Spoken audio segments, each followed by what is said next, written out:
Hello students. आज का हमारा टॉपिक है हिस्ट्री ऑफ इंडियन आर्ट्स। आज हम माइंड मैप टेक्निक का यूज करके इस चैप्टर को समराइज करेंगे और इस समरी का यूज करके आप चैप्टर को बहुत आसानी से रिवाइज कर सकते हैं और इसे आप पूरे चैप्टर को एक साथ में याद रखने के लिए यूज कर सकते हैं। तो अब चलिए शुरू करते हैं। इंडियन आर्ट्स इसको हम 4 टॉपिक में हम डिवाइड कर सकते हैं, जिसमें पहला टॉपिक है visual arts, second is performing arts, architecture और last one is applied arts and careers. तो हम अब सबसे पहले विजुअल आर्ट्स को देखते हैं। विजुअल आर्ट्स को संस्कृत में दृक कला भी कहा जाता है। विजुअल आर्ट और दृक कला का मतलब होता है ऐसी आर्ट, ऐसी कला जिसे हम देख के महसूस कर सकते हैं। तो विजुअल आर्ट को भी आगे 2 ब्रांच में डिवाइड किया हुआ है, painting and sculpture art. Painting मतलब जो कि हम किसी सरफेस पे, किसी पेज पे, किसी दीवार पे हम कलर्स और लाइंस का यूज करके अपने इमोशंस को, अपने इंटेलेक्ट को, अपने कुछ सिनेरियो को एक्सप्रेस करते हैं, तो वो होती है पेंटिंग। और स्कल्पचर आर्ट में हम मिट्टी, पत्थर, मेटल ऐसे किसी चीज का इस्तेमाल करते हुए 3 डायमेंशनल फॉर्म में कोई आर्ट वर्क तैयार करते हैं, तो उसे स्कल्पचरल आर्ट कहते हैं। तो हम सबसे पहले पेंटिंग में देखते हैं। पेंटिंग इंडिया में कई स्टाइल में देखी जाती है। तो हम अगर शुरुआत करें फोक स्टाइल में, तो फोक स्टाइल का हमें हिस्टोरिकल एविडेंस भीमबेटका केव्स के टाइम के मिलते हैं। भीमबेटका केव्स में जो स्टोन पेंटिंग्स है, उस time stone age cave paintings है, उस टाइम के जो फौना यानी कि एनिमल्स की पेंटिंग देखने मिलती है। फोक स्टाइल में ही आज के ज़माने में भी वारली पेंटिंग के लिए जिव्या सौम्या माशे, इन्होंने इंटरनेशनल रिकग्निशन पाया और इसी के लिए उन्हें पद्मश्री भी मिला 2011 में। फोक स्टाइल में ही हम चित्रकाठी इस ट्रेडिशन की आर्ट देखते हैं, जो कि पिंगुली विलेज में है, महाराष्ट्र में स्थित, जहाँ पे चित्रकाठी इस ट्रेडिशन को यूज करते हुए रामायणा और महाभारत की स्टोरी टेलिंग की जाती है, जिसके बैकग्राउंड में वो पेंटिंग्स दिखाई जाती है। फिर हम अब आते हैं क्लासिकल स्टाइल पेंटिंग्स में। तो क्लासिकल स्टाइल पेंटिंग ये इंडियन आर्ट्स की बहुत इम्पोर्टेंट स्टाइल है, जो इंडियन आर्ट्स के 6 मेन पिलर्स हैं उनके बारे में बताती है। षडांगे जिसे कहते हैं, और इसे आलेख्यम भी कहा जाता है। एक्चुअल हमारे इंडियन टेक्स्ट में, हमारे एंशियंट ग्रंथों में 64 डिफरेंट आर्ट फॉर्म के बारे में बात की जाती है। तो वो 64 डिफरेंट आर्ट फॉर्म में ये सबसे टॉप आर्ट फॉर्म है। फिर हम आगे आते हैं तो मराठा स्टाइल आर्ट वर्क हमें देखने मिलता है 17वीं सेंचुरी के आर्ट्स में, जिसमें वाई और सतारा के जो म्यूरल्स हैं, जो दीवालों की पेंटिंग है, जो बड़े बड़े किलों या महलों में हमें जो म्यूरल्स देखने मिलते हैं 17वीं सेंचुरी की, वो मराठा स्टाइल पेंटिंग है। इसमें राजपूत और यूरोपियन स्टाइल का फ्यूजन देखने मिलता है। फिर जैसे और थोड़ा आगे आने पे मिनिएचर ट्रेडिशंस देखने मिलते हैं, छोटी छोटी पेंटिंग्स भी देखने मिलती है, जो पेपर्स पे, लीव्स पे ऐसे तरीके से पेंटिंग बनाई जाने लगी, जो कि इस्लामिक या मुगल टाइम पे ज़्यादा देखने मिली, जिसमें पर्शियन इन्फ्लुएंस देखने मिला, पर्शिया का इन्फ्लुएंस में देखने मिला अकबर के ज़माने में। और उसी टाइम में डेक्कन के सल्तनत ने वो आर्ट फॉर्म को अच्छी पैट्रोनेज प्रोवाइड की। फिर आगे आके हम वेस्टर्न इन्फ्लुएंस की पेंटिंग देखते हैं, जिसमें जेम्स वेल्स का नाम आता है, जिन्होंने पुणे में आर्ट स्कूल शुरू किया और जिनके स्टूडेंट गंगाराम तंबत की वेरुल स्केचेस आज भी येल यूनिवर्सिटीज़ में मौजूद हैं। और फिर आगे चलकर 1857 में 1857 में जे स्कूल इस्टेब्लिश हुआ, जिसने यूरोपियन रियलिज्म को बढ़ावा दिया। ये हुआ हमारी पेंटिंग्स। अब हम आगे देखें तो स्कल्पचरल आर्ट को भी हम 4 कैटेगरी में डिवाइड कर सकते हैं, जिसमें सबसे पहले आता है फोक ट्रेडिशंस। फोक ट्रेडिशंस में हम मिट्टियों पत्थरों की मूर्ति, गौरी मास्क या वीरगल मेमोरियल स्टोन्स देखते हैं। वीरगल मेमोरियल स्टोन्स मतलब जो वीरों की यादों में बनाए जाते हैं, जो लड़ाई करते हुए शहीद हुए ऐसे लोगों की यादों में जो मेमोरियल स्टोन्स बनाए जाते हैं, उनको कहते हैं वीरगल मेमोरियल स्टोन्स। फिर हम क्लासिकल ट्रेडिशंस में हड़प्पा काल के स्टोन्स, ब्रॉन्ज, जो कि 5000 ईयर के स्टैचूज हैं, वो देख सकते हैं। मौर्यन एम्पायर में हम अशोका पिलर्स, सांची स्तूपा, ये सारे स्कल्पचरल आर्ट देख सकते हैं। हम अगर आइकोनोग्राफी की बात करें तो उसके भी 2 टाइप हैं, 2 स्टाइल्स हैं, गंधारा स्टाइल और मथुरा स्टाइल। गंधारा स्टाइल में हमें ग्रीक और पर्शियन इन्फ्लुएंस देखने मिलता है, और जबकि मथुरा स्टाइल ये पूरी तरह से इंडिजिनस या इंडियन स्टाइल है, जिसमें देवी देवताओं के इमेजेस या देवी देवताओं के स्टैचूज देखने मिलते हैं। और फिर ब्रॉन्ज आर्ट की बात करें तो ब्रॉन्ज आर्ट में चोला पीरियड पीक पे था, लगभग 9 से 13th सेंचुरी के पास, और इसके जो मास्टरपीसेस जो वर्ल्ड फेमस है that are Nataraj and Lakshmi statues. अब हम आते हैं परफॉर्मिंग आर्ट्स पे। अभी हमने देखा था विजुअल आर्ट्स, जो एक तरह से स्टैटिक है, जो कि हमारी आंखों के सामने एक ही तरीके से दिख रहा है, जैसा है वैसा दिख रहा है। परफॉर्मिंग आर्ट्स में साउंड, रिदम, वो परफॉर्म करने वाले जो भी एक्टर्स एक्ट्रेस हैं उनके एक्सप्रेशंस, उनकी आवाज़ में से जो एक्सप्रेशंस आ रहे हैं, वो सब का इम्पैक्ट ऑडियंस पे पड़ता है। तो वो है परफॉर्मिंग आर्ट्स, जिसमें कोई परफॉर्म कर रहा है कोई चीज़। तो इसके भी 2 सब कैटेगरीज हैं, folk traditions and classical tradition. Folk traditions ज़्यादातर वैसे जो लोक कला कहते हैं, जो आम लोग भी परफॉर्म करते रहते हैं। फोक ट्रेडिशन रिचुअल बेसिस पे भी परफॉर्मेंस करते रहते हैं। और क्लासिकल ट्रेडिशन जो कि डिसिप्लिन बेस्ड होता है, जिसमें एक डिसिप्लिन होता है जिसे अच्छी तरीके से सीखना पड़ता है, ऐसे परफॉर्मिंग आर्ट्स।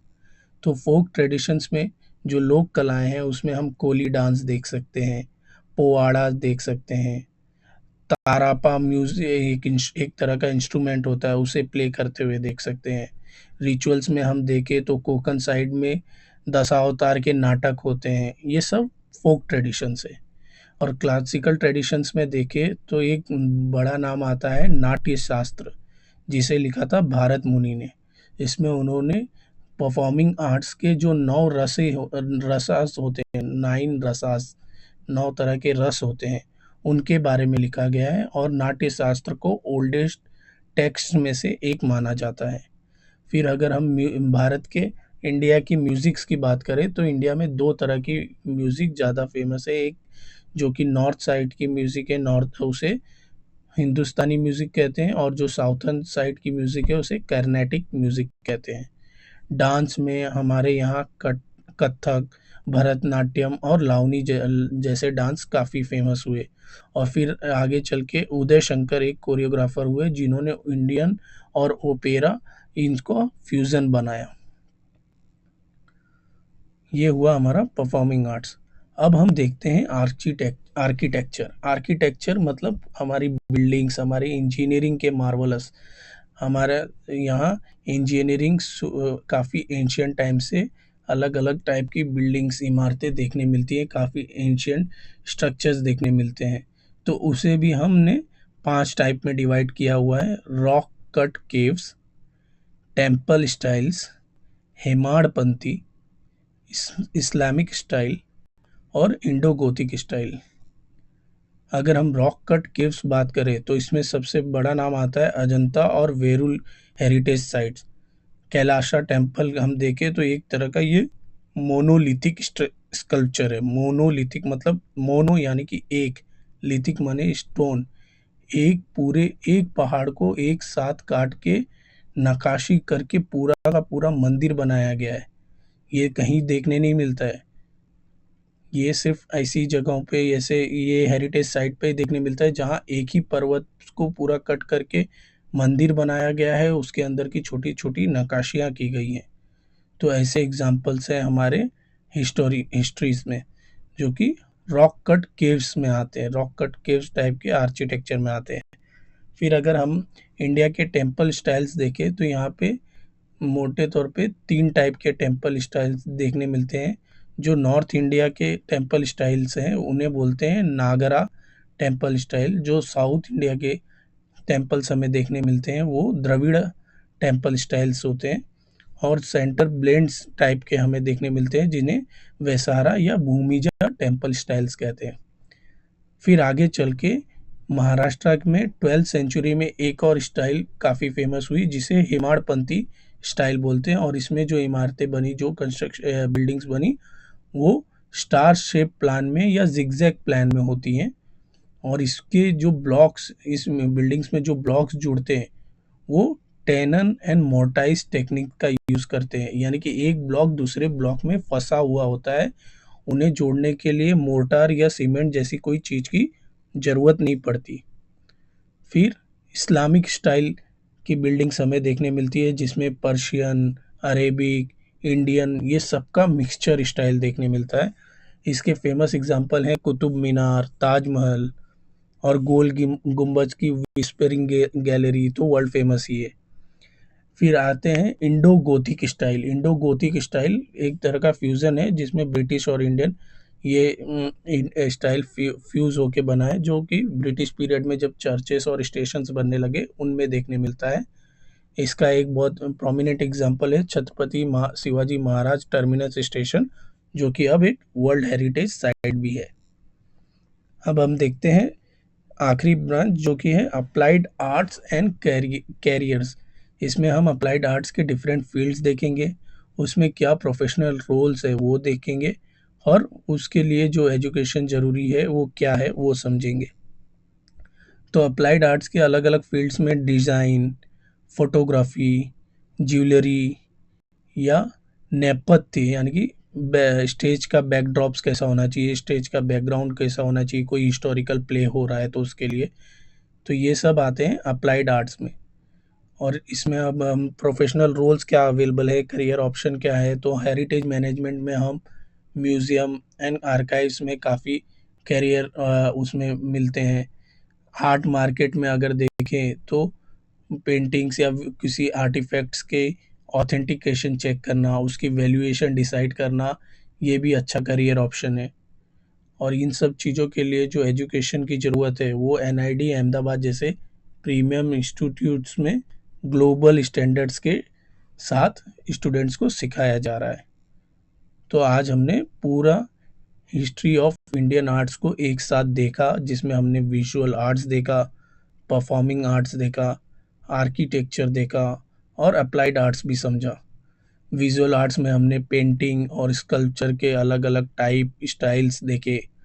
परफॉर्मिंग आर्ट्स में हमने फोक ट्रेडिशन देखा, क्लासिकल ट्रेडिशंस देखा। फोक ट्रेडिशंस में हमने लोकल्स में महाराष्ट्र में क्या क्या डांस, कोली डांस, पोवाड़ा क्या फेमस है वो देखा हमने। क्लासिकल ट्रेडिशन में नाट्य शास्त्र समझा, म्यूज़िक, डांस के टाइप देखे।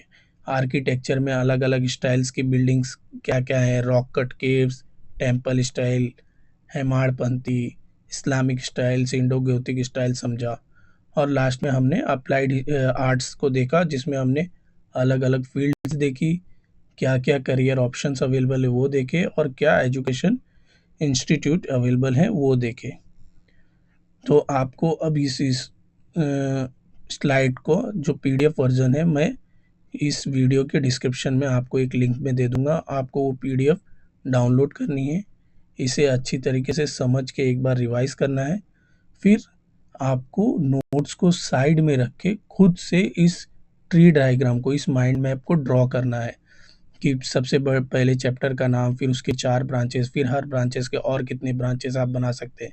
आप कहीं अटके तो वापस से पीडीएफ ओपन करना है, फिर से रिवाइज करना है। और जब इस तरीके से आप उस ट्री डायग्राम को, उस माइंड मैप को पूरी तरीके से ड्रॉ करना सीख जाएंगे, ड्रॉ करने लगेंगे, तो आपको मोटे तौर पे ओवरऑल चैप्टर में क्या डिस्कशन है ये आइडिया हमेशा के लिए बन जाएगा।